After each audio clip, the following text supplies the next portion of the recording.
Okay, so good afternoon again. So our last topic will be the topic on centroids and centers of gravity. So there is a basic difference between centroids and centers of gravity. So meron siyang pagkakaiba. Although yung ibang tao o yung ibang person, especially kung hindi sila dumaan sa engineering courses, centroid and centers of gravity for them are one and the same, no?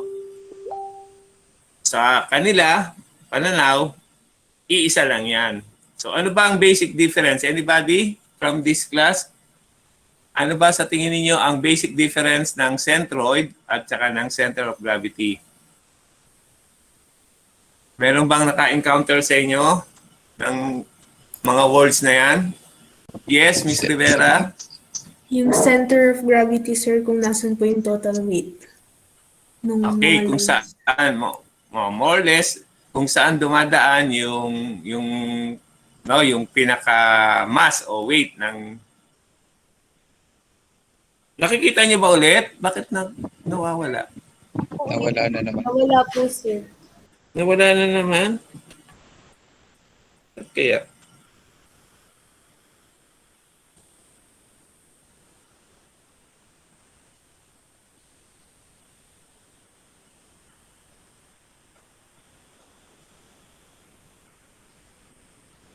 O yan, bumalik na. Hindi pa po. Hindi pa rin.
Ayan, class, meron? May nakikita ba kayo? Yes po. Yes po, sir. Okay. So, tuloy ko na, no? Medyo kakaroon ng malfunction. Centroid, pag sinabi natin centroid, more or less, ito yung gitna ng isang surface area. No? So, ano ba ibig sabihin ng surface area? Yung, no, yung ibabaw o yung ilalim, no, ng isang plain area. Say for example, kumuha kayo ng libro, o yan na lang, calculator ninyo. No? Ipagpalagay natin na yung calculator natin ay exactly rectangular cubes o rectangular cube yan. So pagka rectangular cube siya, meron niyang 6 na sides. Nabivisualize ba yung ibig kong sabihin? Yes po, sir. Yes. Meron siyang, okay, so meron siyang dalawang sides, taas at baba. Meron siya ulit dalawang side sa gilid. At meron ulit siyang dalawang side sa dulo o sa ends. So, kung kukunin natin yung isang side lang, no? At i-determine natin kung nasaan yung pinakagitna niya, isang side lang ang pinag-uusapan, ha? Ang tawag doon ay centroid. Centroid nung surface area na yon. No? Pero pag pinagsama-sama natin yan at ginawa nga natin siyang rectangular box o rectangular cube, no? At kinuha niyo yung pinaka-position kung saan dadaan yung weight ng object na yan, ang tawag doon ay center of gravity. No? So, anong pagkakaiba? In other words, pag sinabi nating centroid, area, surface area. Pag sinabi naman nating center of gravity, more or less meron itong volume, no? Volume ng isang bagay at kukunin nyo kung nasaan yung pinakagitna niya. Ang tawag doon ay center of gravity. Nabivisualize ba yung difference niya, class? Yes po. Okay. So, lahat ng shape, lahat ang pag sinabi kong lahat, it doesn't matter kung anong klase ng shape siya. Pwede siyang maging regular shape, like square shape, rectangular shape, triangular shape, trapezoidal, circular shape, semicircular, no? Or quarter circle, no? Shape ay merong centroid. No? So it doesn't matter kung anong shape siya. Kahit nga irregular shape pa, no? Meron pa rin niyang centroid. Ganon din sa center of gravity. No matter what the volume is, kahit na anong shape niya, pwede siyang sphere, pwede siyang cylindrical, pwede siyang tapering shape, katulad ng mga Q-stick, no? Yung isang end maliit, yung kabilang end mas malaki ang diameter, ang tawag doon is tapered, no? O tapering shape. So forth and so on, meron din naman silang center of gravity. So, say for example, yung pinakamadali at yung alam na natin,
Okay, class, nakikita niyo pa rin yung figure? Nakita po. Yes po. Okay, so meron tayong rectangular shape. And alam naman natin na yung sides ng rectangle is usually expressed in length at saka width. Sabihin na natin meron tayong rectangular shape as it is. So pagka plain lang na ganyan, sabi ko nga sa inyo, plain lang, considered to be a surface area siya.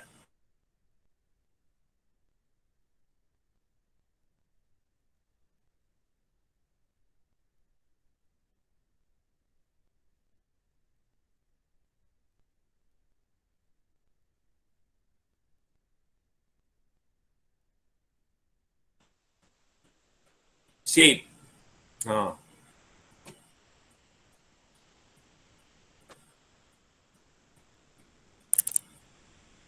Okay.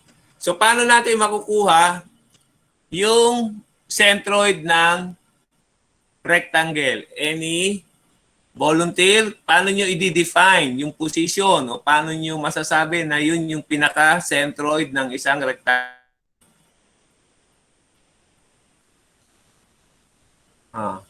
Anybody? No, Mr. Bustamante?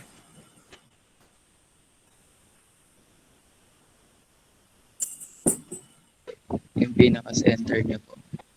Kaya nga, ang tinatanong ko nga, paano mo malalaman na yun yung pinaka-center o pinaka-gitna? Ha, Mr. Bustamante? 1/2 length tsaka 1/2 width po kasi. 1/2 length. O, ito yung 1/2 length. Sandali.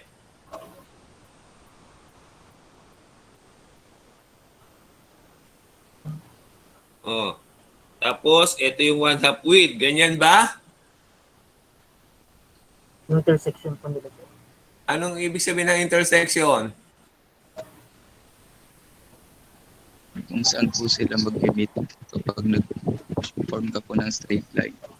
Pag nag-form ng straight line, kung saan sila mag-meet. No? So, that's one way. Ibig sabihin, susukatin mo muna yung length at susukatin mo rin yung width at maglapas ka ng lines. And then the intersection of these lines ay magiging position ng centroid ng rectangle. So, okay naman yung paraan na yun. No? Kaya lang, magkakaroon kayo dyan ng problema sa ganyang klase ng pag-determine ng centroid ng rectangle pagka hindi eksakto yung length. Ibig sabihin, hindi siya whole number. Meron siyang point. Say, for example, 19.1725. O, di ang hirap nung sukatin yung kalahati. No? Yung pinakamadaling paraan ng pag-locate ng centroid ng rectangle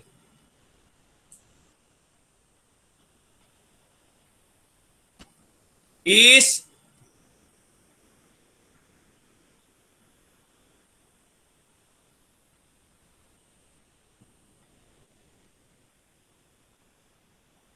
simply to draw, makinig ha, 1B, to draw a diagonal line passing through the opposite corners of the rectangle.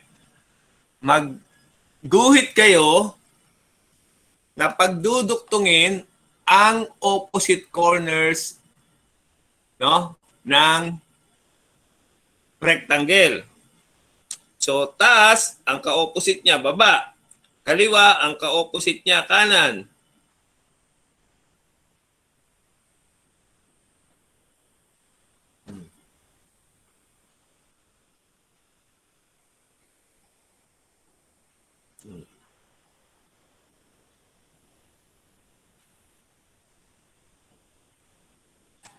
So, you will find, ba't ang bagal? Parang ang bagal ng net ngayon Na-drawing ko na dito sa akin, hindi pa lumalabas dyan sa sa figure.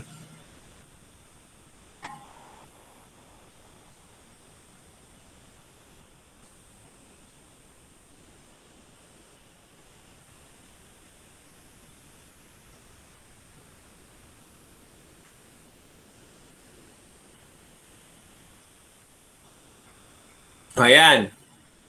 No? Medyo mabagal yung net. Parang nagkakaroon ng problema kaya nawawala, palwala, pati yung figure kanina. So, alin ang mas madali? Yung susukat pa kayo ng length, hahatiin nyo sa dalawa. Susukat kayo ng width, hahatiin nyo yung dalawa, hahatiin sa dalawa sa magkabilang sides yan ha. Kailangan parehong magkabilang sides. Tapos, magdodraw ng horizontal line at saka vertical line.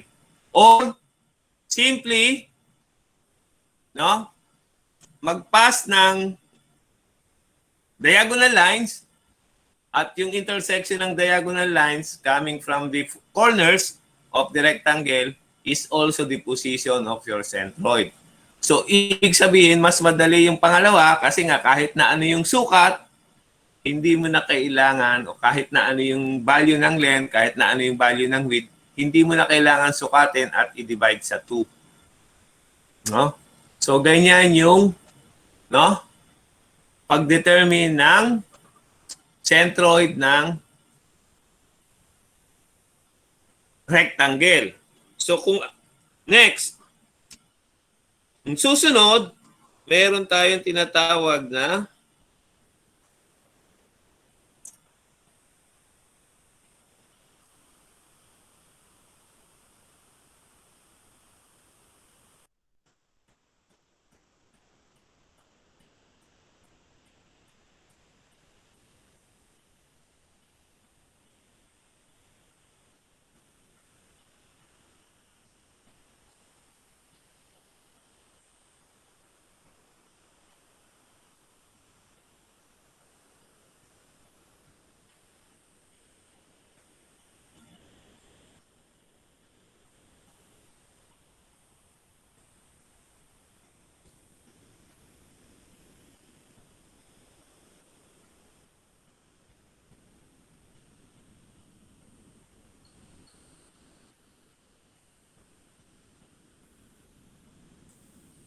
meron tayong dalawang reference axis.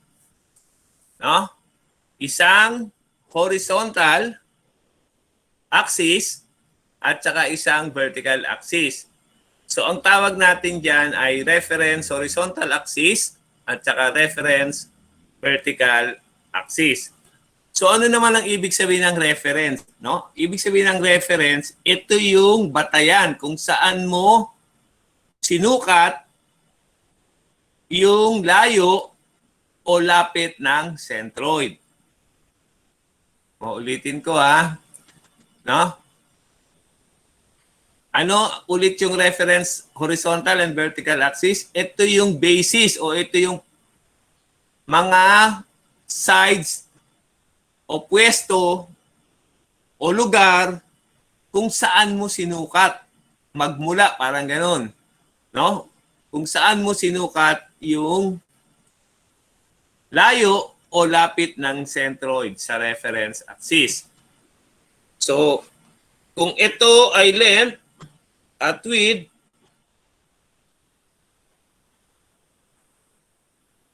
ang magkakaroon tayo ng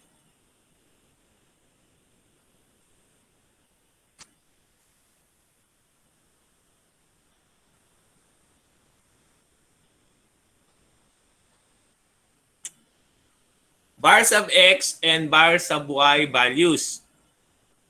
Ano ulit yung bars of X and bars of Y values? Ang tagal, no?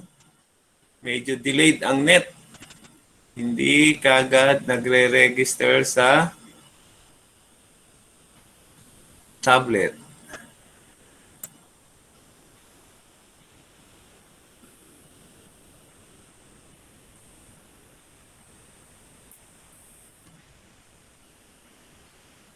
O yan.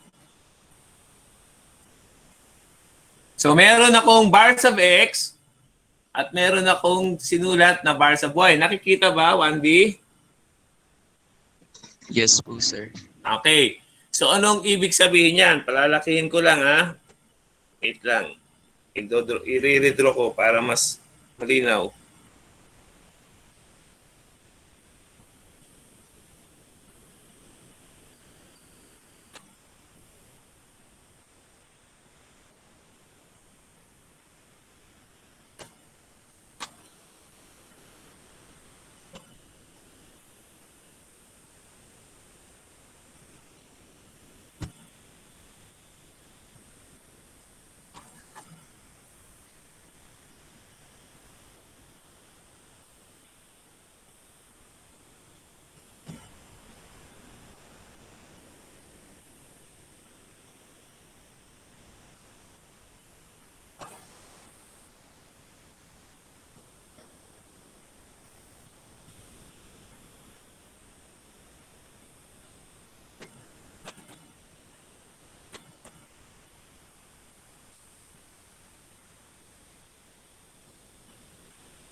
Okay. So, pakibasa nga, Mr. Alcabasa, yung bar sub X. Horizontal distance of the centroid as measured from the reference vertical axis po. Okay. Horizontal distance. So, horizontal distance of the centroid as measured from the reference vertical axis. Or sa Tagalog, ito yung horizontal distance ng centroid magmula sa reference y-axis. Oh. Kung ang sukat natin ng rectangle ay L at saka W, ano ang bar sub X distance natin from the reference vertical axis, 1B?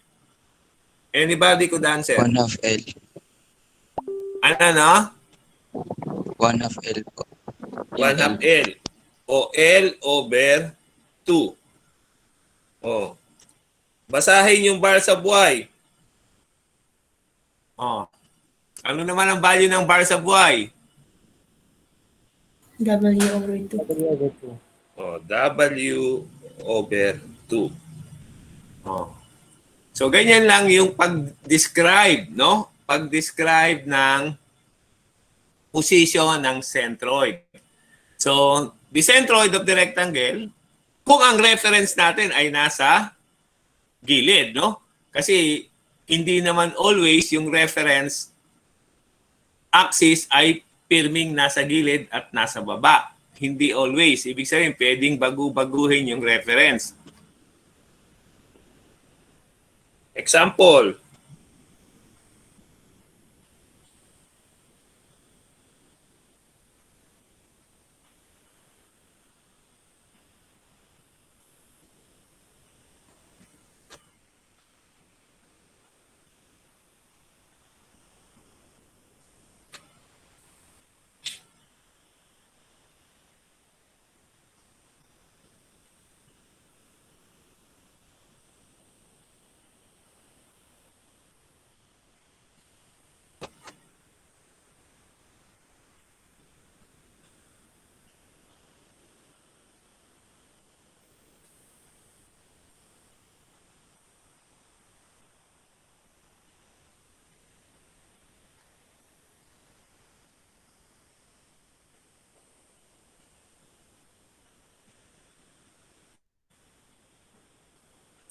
Ah.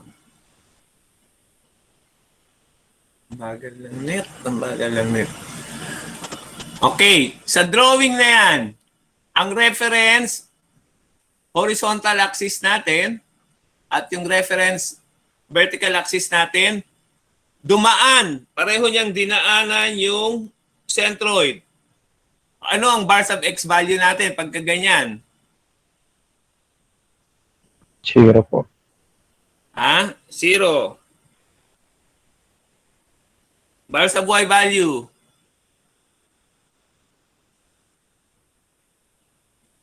0 rin. Ha? 0 rin. Bar sub Y value is also 0.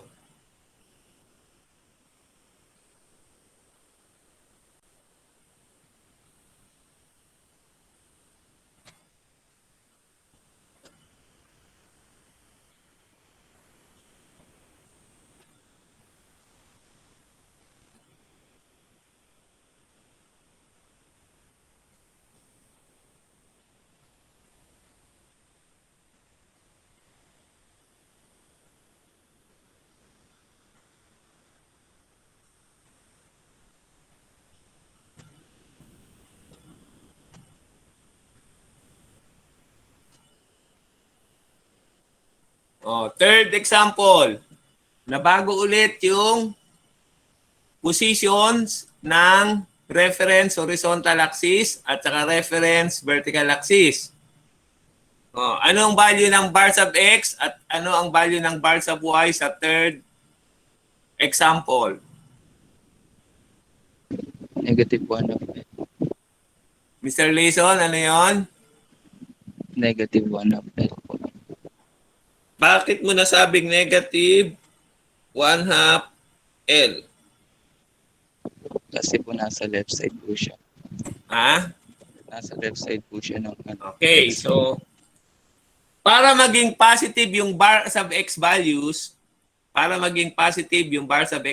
dapat yung reference vertical axis ninyo nasa kaliwa. Kaya naging negative to kasi nga ang reference naman natin dito na vertical axis ay nasa kanan. No? So pag ang measurement magmula sa kanan papunta sa centroid, negative distance 'yon. Yung para sa buhay naman natin is also negative 1/2 W or negative W over 2. Again, bakit naging negative? Kasi yung reference naman natin ngayon ay nasa taas. Pag ang measurement galing sa baba pataas, positive, galing sa taas pababa, negative. So, may mga possibility na may encounter nyo yung mga ganyang klase ng mga reference axis. Ang pinag-uusapan pa lang natin ay rectangle. No? How about sa circle? Circular shape. O, paano na didetermine ang posisyon ng circular shape?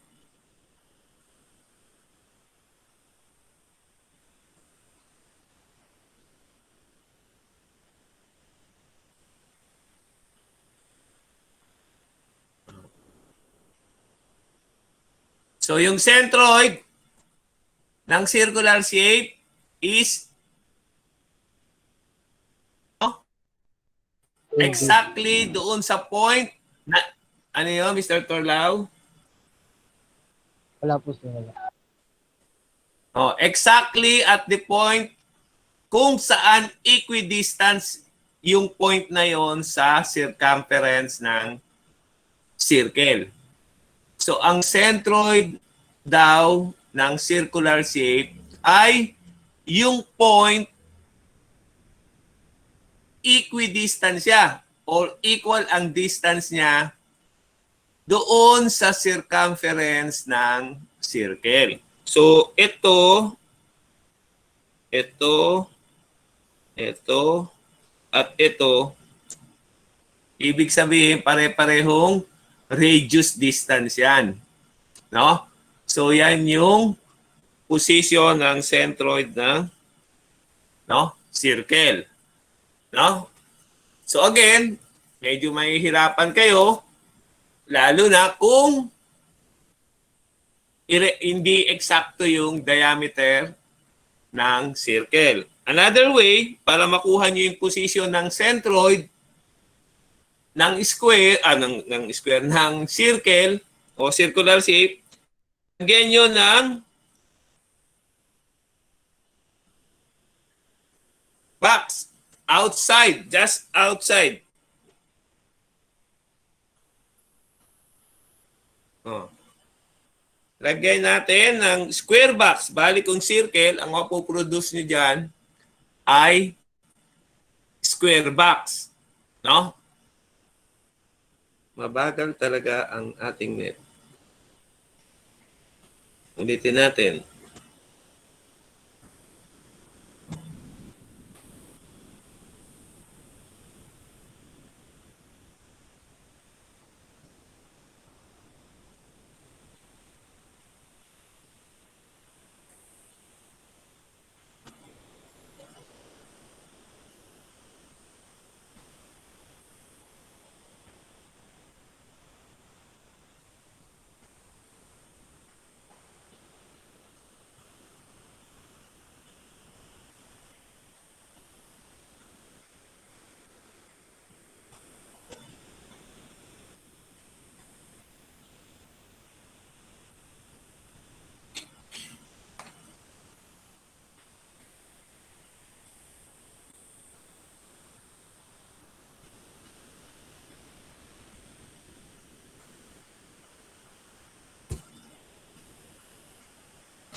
Okay, so pag meron kayong circular shape, no? Pwede nyo pa rin makuha yung position ng centroid, no? Kahit na wala tayong compass. Basta lagyan nyo ng square box outside the circle, no? So pag meron na kayong square box, again, pagduktungin yung mga diagonal corners,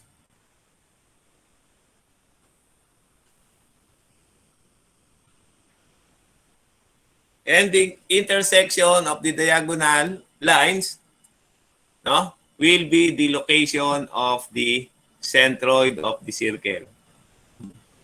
O, yan. No? So, kahit na measure, pwede natin ma-determine yung position ng centroid. So, pag nandito naman yung ating reference, y-axis, at yung ating reference x-axis ay sa bottom, bars of x is equal to bars of y. O ano ang value ng bars of x and bars of y?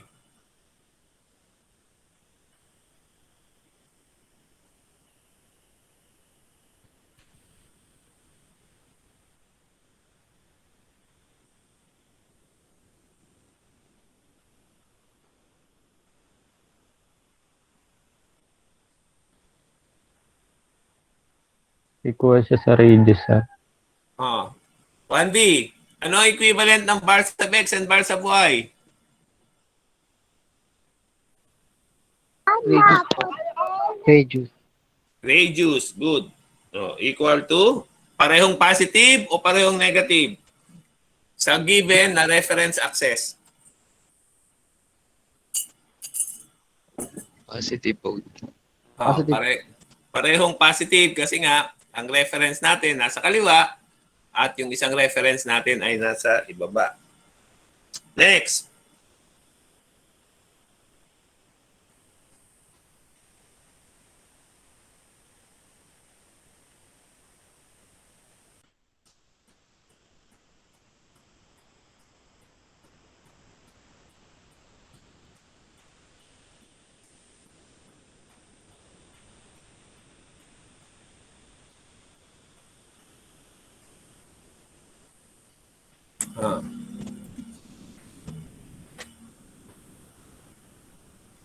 Kung meron kayong libro class na pinabili ko sa inyo, makikita nyo yung mga centroid ng different geometric shape sa page natin.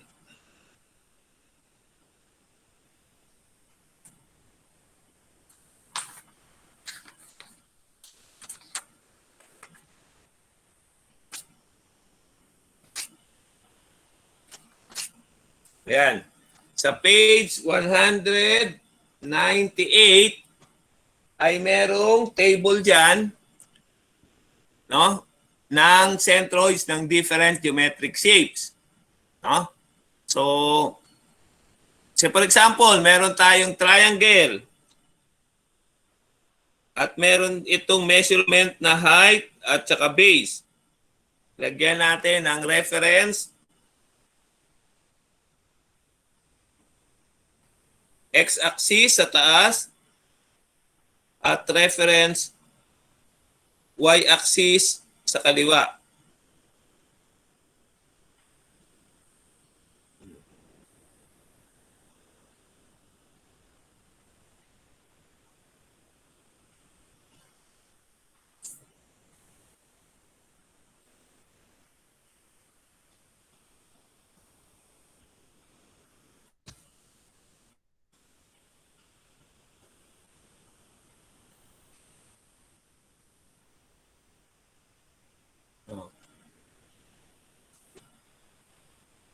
Ang centroid ng triangle, makinig mo na 1B lalo na pag ito ay isang right triangle, ang centroid niya is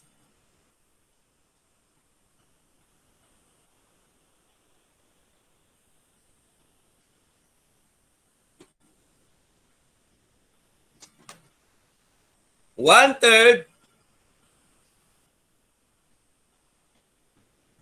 from the perpendicular sides of the triangle.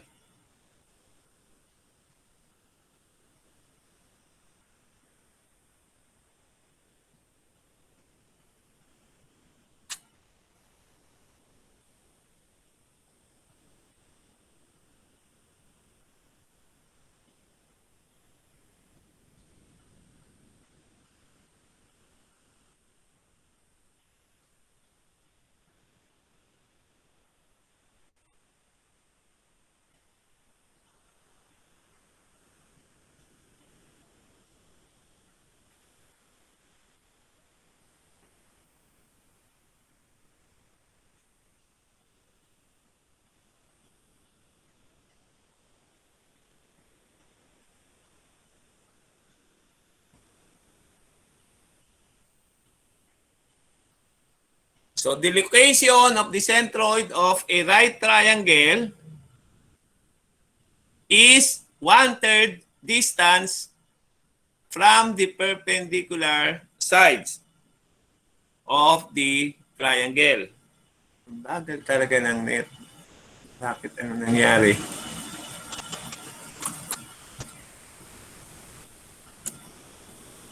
Anong ibig sabihin ng 1/3 distance from the perpendicular sides? No?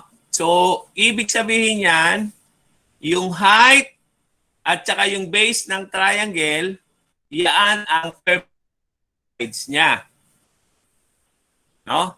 Yung slanting side, hindi siya, wala siyang ka-perpendicular, kaya hindi siya perpendicular sides.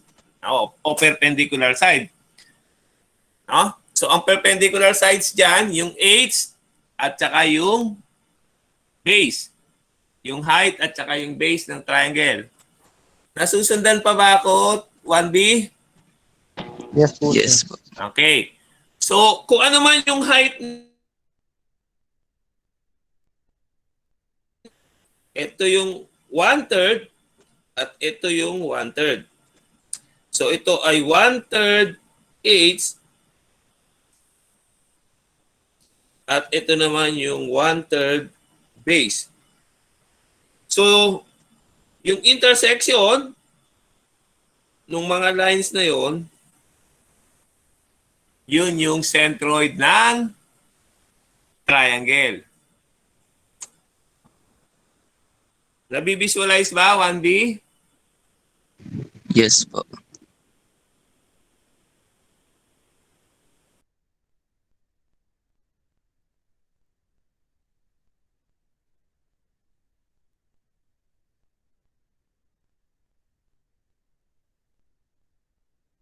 Kaya pala walang sumasagot.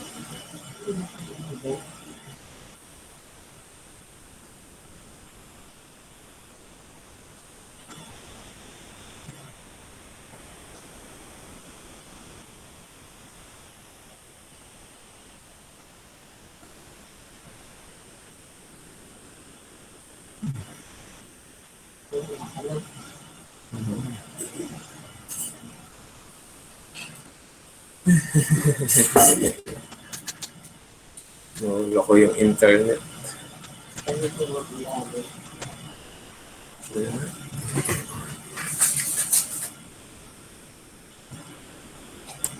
Baka may kinabit na naman siya.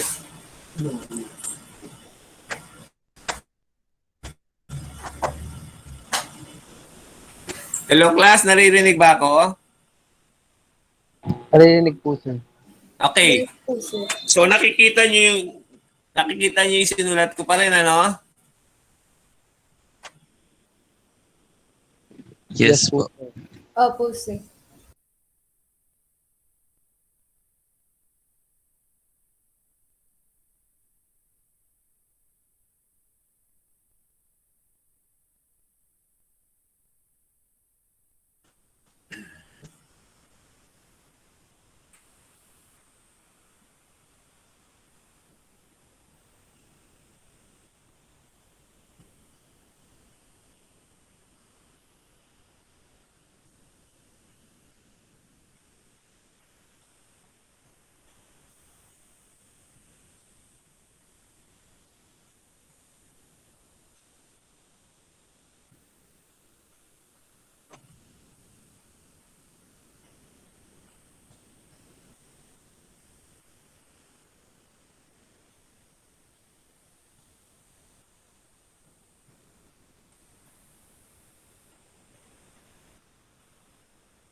Okay, 1B, naririnig pa ba ako?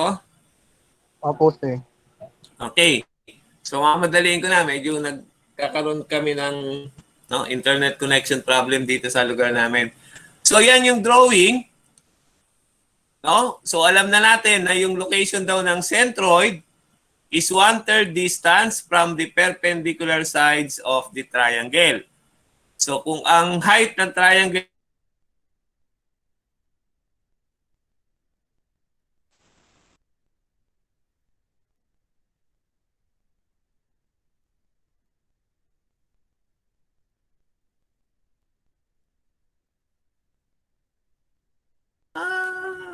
nako.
Balikan natin class yung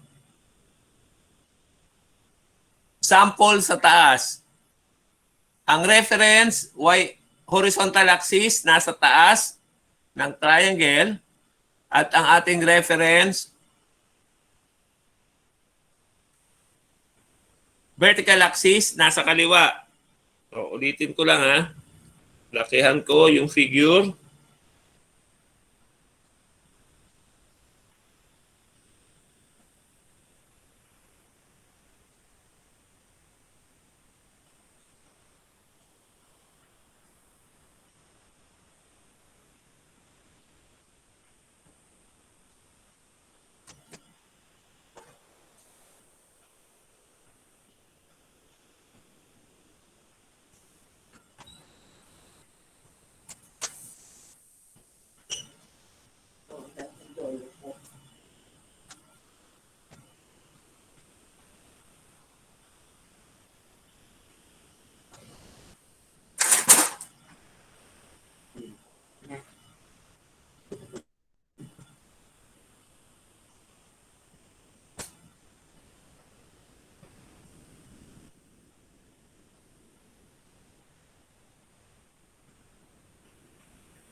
Okay. Lagyan natin ang reference horizontal and reference vertical axis yung triangle. No?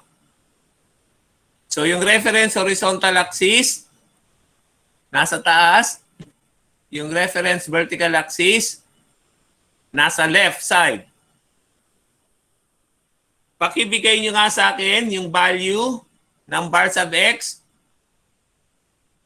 kung ang reference vertical axis natin ay nasa kaliwa. Ano ang bar sub x distance?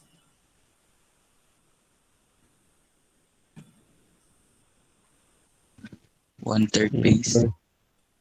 1/3 base. Oh, sigurado? Positive or negative? Positive. 1/3 base. How about bars of Y sa problem na yan? 1/3 H. Ha? Negative 2/3 H. Negative 2/3 height. Negative 2/3 H. Bakit negative? Bakit negative? Mas baba na. Yung measurement, pababa. O, another example.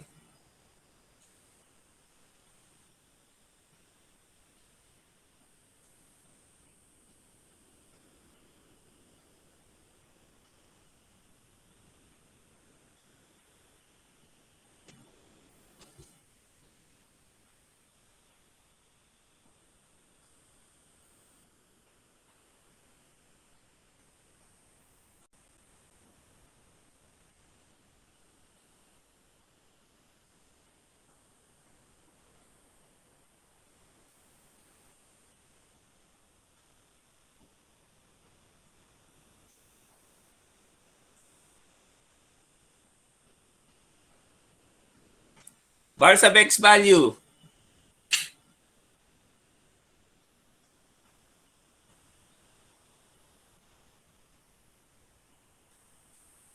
Bars of X value of the shaded triangle.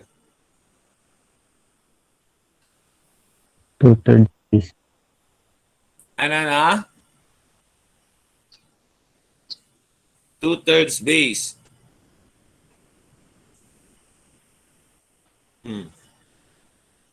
How about bars of Y?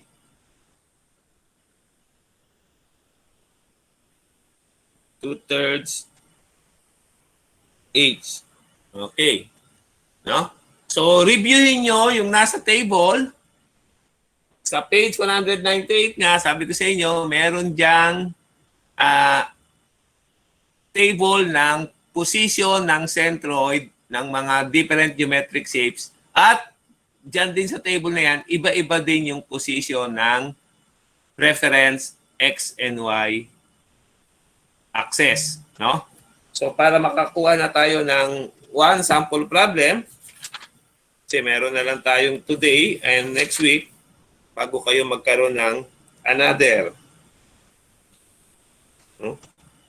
exam sa last unit exam para sa subject natin.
Nawala na naman. Ano ba yan?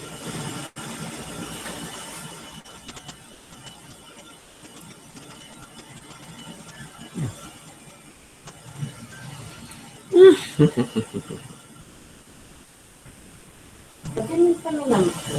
Hmm? Ang pearl pala nakukuha sa ganun. Yung malalaking shell. Sa ilalim ng dagat.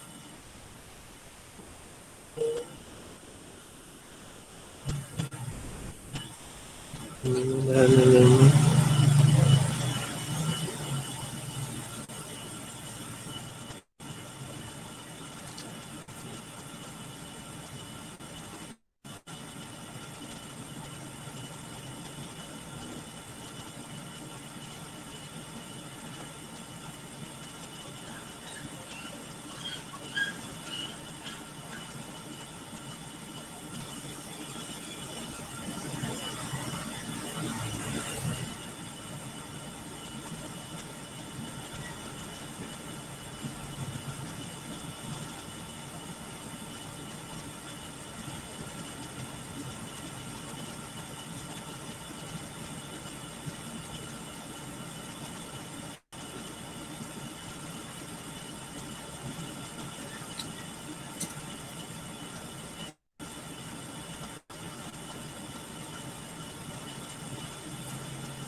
Na interview.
Okay, class. This will now be our first sample problem for the topic centroids and centers of gravity.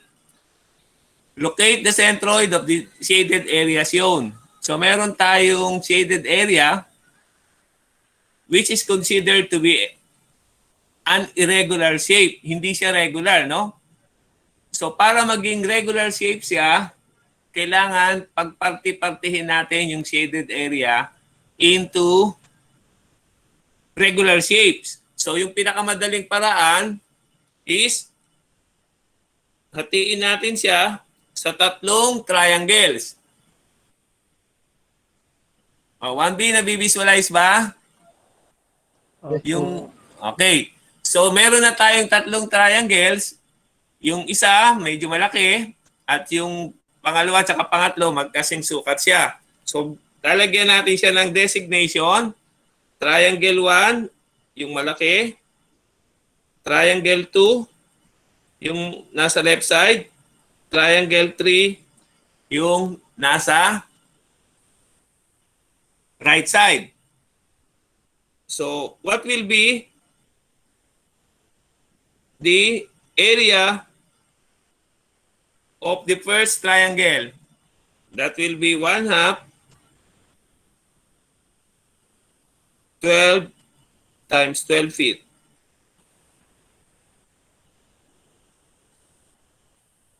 So, ilan siya?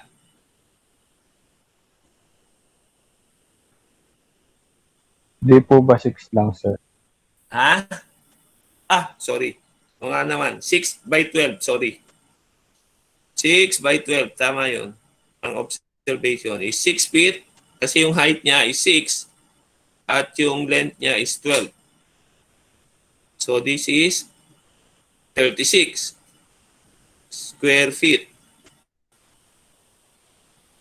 Area 2 is 1/2 6 times 6. Area 2 will be equal to 18 square feet. Area 3 is also equal to 1/2 6 feet times 6 feet. Area 3 is also equal to 18 square feet.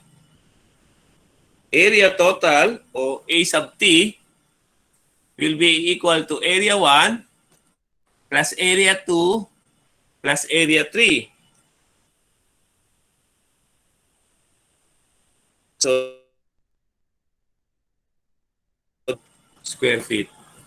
Mabagal talaga yung net. O, yan. May clarification ba, 1B, regarding the computation of the area of the shaded portion? Ulitin natin ha, yung area 1, yun yung area sa taas ng triangle. Area 2, yun yung area sa left side, sa baba. Area 3, yan yung area ng triangle sa right side, sa baba.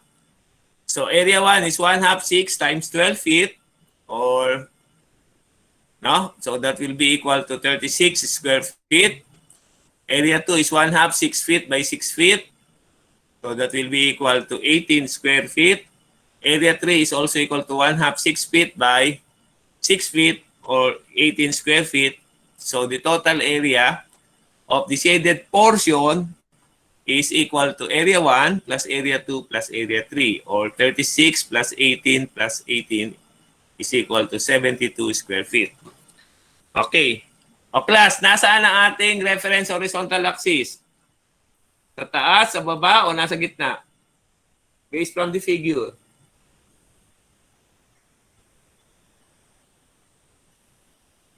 Mr. Pantua, nasaan ang ating reference horizontal axis? Nasa baba. Asan naman ang ating reference vertical axis? Nasa left side, no? Okay, next.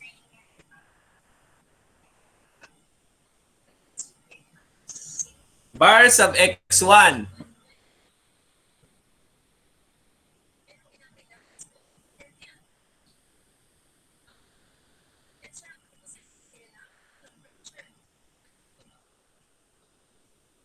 Anong ibig sabihin ng bars of x1?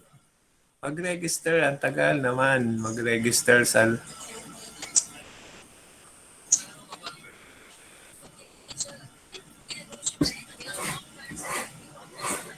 Hindi siya x-coordinate. Location ng centroid ng unang triangle magmula sa reference vertical axis. Yun ang ibig sabihin ng bars of x. 1. Hindi siya coordinate, ha? No? Ito, ang ibig sabihin ng bars of x is the horizontal distance. Di ba? Sinulat ko pa kanina. Horizontal distance ng centroid ng unang triangle hanggang dun sa reference vertical axis. Oh. Yung mga babae, walang sumasagot. O, wala na nakakaintindi ah. Oh. Ano ang bars of X1 value dyan sa figure natin? 4 po. Ha? Oh, tama si Mr. Layson, no? Kasi bakit naging 4, Mr. Layson? 1/3 times 12 po. Oh, 1/3 ng length na 12 feet. Oh, bali 12 divided by 3 is equal to 4 inch. O 4 feet pala, I mean. Bars of X2. Ano naman ang bars of X2? Gaano kalayo yung centroid nung pangalawang triangle hanggang dun sa reference vertical axis? 2 po, Mr. sir. Pantua, 1, mali. 2, sir. 2 po. Mr. Torlao, ilan? 2 po, sir. 2 feet. Bakit naging 2 feet, Mr. Torlao? 1/3 times 6 po, sir. 1/3 ng 6 feet na length ng pangalawang triangle. How about bars of X3? 10 po. Ha? 10 po. Oh, paano naging 10, Mr. Layson? Parang ikaw ang nakakaintindi ah. Sige, paano 6. naging 6 plus 2 Sam- times 6. 10? Yung unang 6, yun yung layo magmula dun sa tip ng triangle 2 hanggang sa reference y-axis. Tapos, yung height ng pangatlong triangle natin is, yung length is also 6. So, 2/3 ng 6 is 4 plus 6, kaya naging 10 feet. Correct. Tama yan. And then, bars of X, unknown. Makinig muna ha. Makinig muna kayo lahat. Bars of Y1. Ano naman ang ibig sabihin ng bars of Y1? Yan naman yung layo, vertical distance ng centroid ng unang triangle hanggang sa reference horizontal axis. 8 po. 8 po, sir. 8. Okay? Naiintindihan ni Sir Layson. Bars of Y2. 4 po. 4 feet. Bars of Y3. 4 foot din po. 4 feet pa rin. Bars of Y, unknown. Makinig muna ha, makinig. No? So, pag na-solve natin yung bars of X and bars of Y, yan yung magiging position ng centroid ng shaded portion. Only. No? Na yung shaded portion na yan ay ginawa nating tatlong regular shapes na tatlong triangles. Okay. So, ito na yung formula.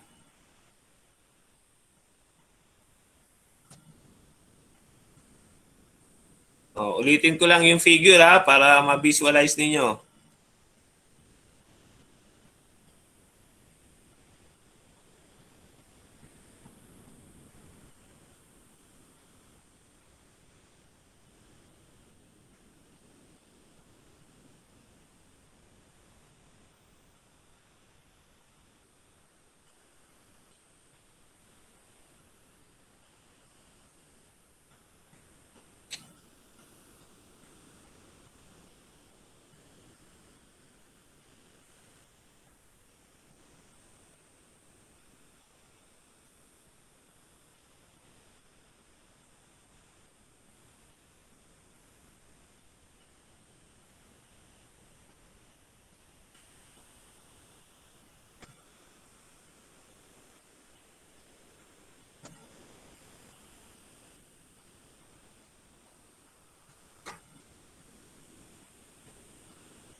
So yung formula para makuha natin yung bar sub x will be equal to area total times bar sub x ng buong shaded portion, which is unknown, is equal to area 1 bar sub x1 plus area 2 bar sub x2 plus area 3 bar sub x3 or plus area 3 bar sub x3. Since meron na tayong value ng total area which is equal to 72 times bar sub x, area 1 is equal to 36.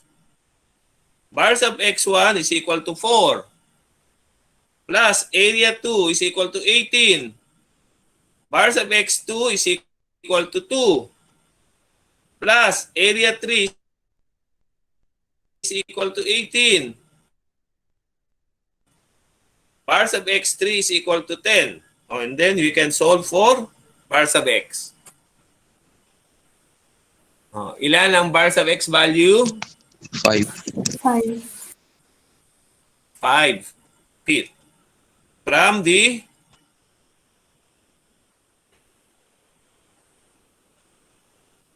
reference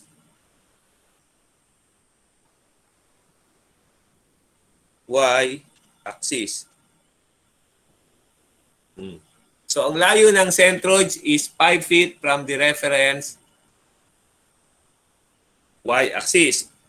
And then, compute naman natin ang bar sub y, ganun din. Area total is equal to times bar sub y is equal to area 1 bar sub y1 plus area 2 bar sub y2 plus area 3 bar sub y3. So again, substitute values 72 times bar sub y is equal to 36. Bar sub y1, ilan yung sabi nyo kanina? Bar sub y1? 8. 8 plus 18, area 2. Bar sub y2, 4. ilan yung bar sub 4 feet plus 18 times also 4 feet. And bar sub y will be how much? 6. 6 feet from the reference horizontal o x-axis na lang.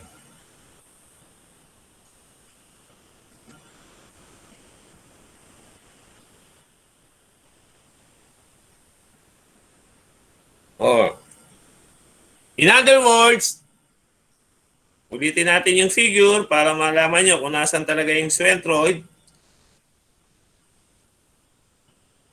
Kaya natin.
Try na natin. Kanina pa yan.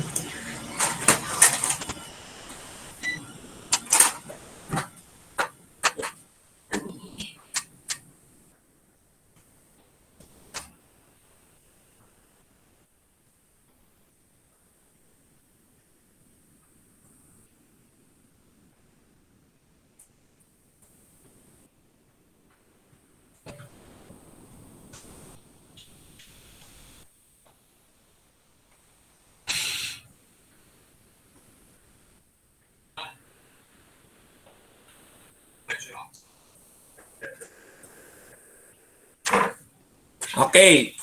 So pag dinrawing natin, yung final figure natin para makita kung nasaan yung centroid ng shaded area, bar sub x, 5 feet. 5 feet from the reference vertical axis. Bar sub y is 6 feet from the reference horizontal axis. So yung intersection, ngayon, nung bar sub x distance at saka bar sub y distance, no? Yaan yung centroid. O, nabivisualize ba, 1B? Yes po, sir. Okay. So, magtatapos muna tayo dyan. Pero, ine-expect ko na kakabisaduhin ninyo lahat ng formula ng centroid ng different geometric shapes na nandyan sa given sa table on page 198. Kasi next week o sa Monday, pupunta na tayo sa iba-ibang geometric shapes. Pupunta tayo sa trapezoid, sa circular, semicircular, quarter circle, so forth and so on. No? So inumpisahan lang muna natin sa dito sa triangle, tatlong triangle, no, para madali niyong maintindihan yung lesson natin. Okay na? Take note. Parehong positive ang sagot natin. Bakit parehong positive? Kasi nga, yung unang reference natin nasa kaliwa. Magmula sa kaliwa, horizontally, to the right, yun yung bar sub x. Magmula sa ilalim, o sa reference horizontal axis, paakyat, vertical distance o vertically, yun naman yung bar sub y. So pareho siyang positive kasi nga yung reference natin ay nasa kaliwa at nasa ilalim. Okay? Paki-on ulit ang camera. No, para sa mga final checking of the attendance for today.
Alcabasa, Aaron Rex.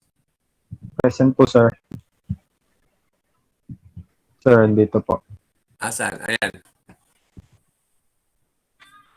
Anyo Nuevo, Daniel. Sir, present po.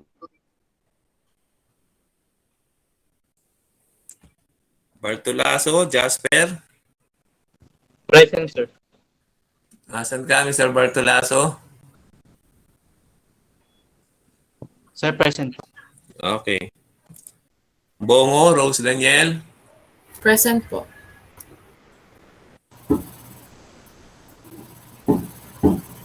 Bustamante, Dante Jr. Present po, sir. Ito po. Kanya, Lorivel. Present po, sir.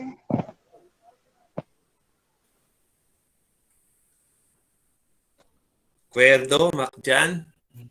Present po.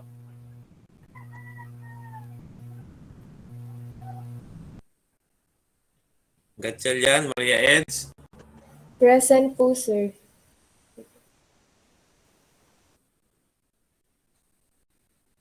Albuena. Alison Miguel. Present po. Asan ka, Mr. Albuena?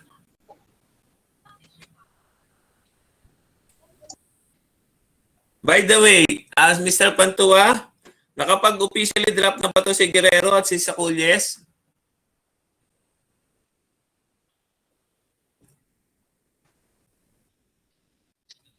Nakapag-mail.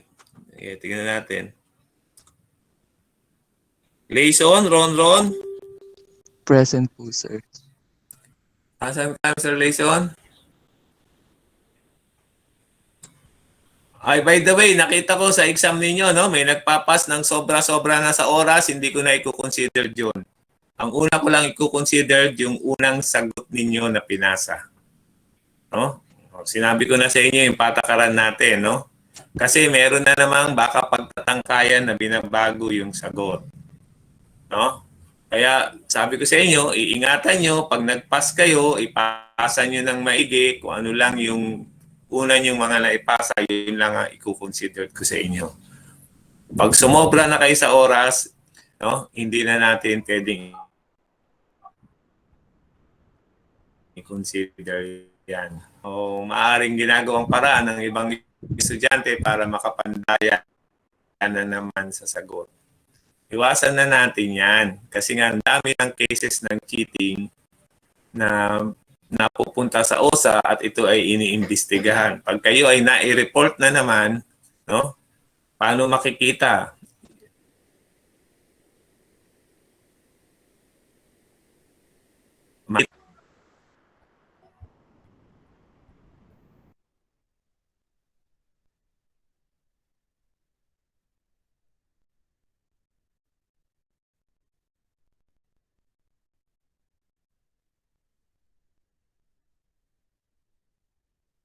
Mamayang hapon, alas 5.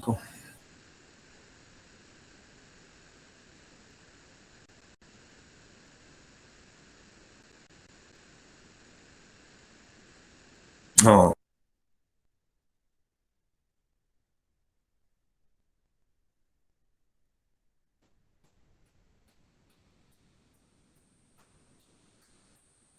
Okay. So, nagluloko yung aming... Depende ka muna sa PNDT. Nakalipat na nga ako. Nilipat ko na nga. Nagluloko pa rin. So, yun nga, no? So, kung yan ay ugali nyo na talaga sa lahat ng teachers ninyo, ay baguhin nyo na. No? Walang madudulot na maigi sa personalidad nyo yan. Next. Luna, Ana Daniela. Sir, present po.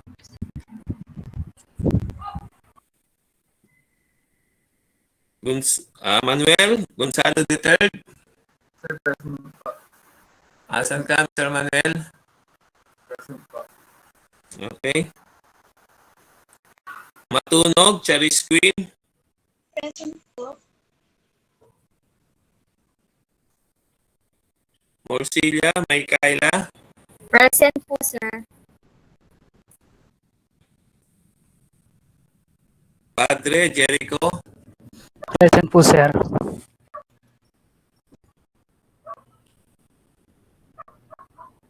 Palomado, Aaron. Present po, sir.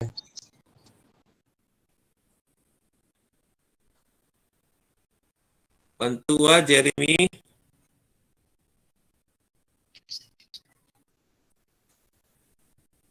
Presente, yan si Diesel. Present po. Mr. Yance Diesel Presente. Palagay ko kailangan mo na magpagupit. Okay po, sir. Noted po. Ha? Parang hindi na maipinta yung mukha mo. Okay po, sir.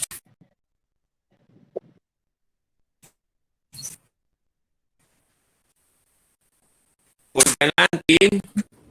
Present po. Saan ka, ma'am? Okay. Regala, may Samantha.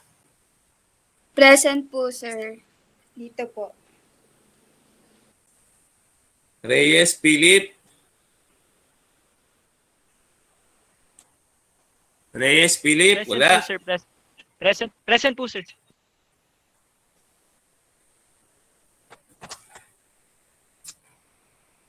Rivera, Tricia Jeril. Present, sir.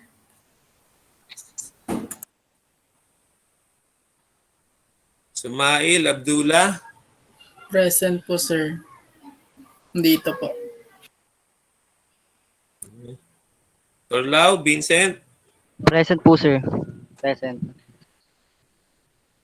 Okay. So, I would like to remind everyone, no, meron akong binili sa inyo na libro last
Okay, class. Medyo nagluloko talaga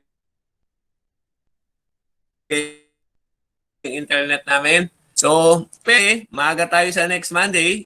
At mga 10 to 1 or 5 to 1, magpa-admit na kayo para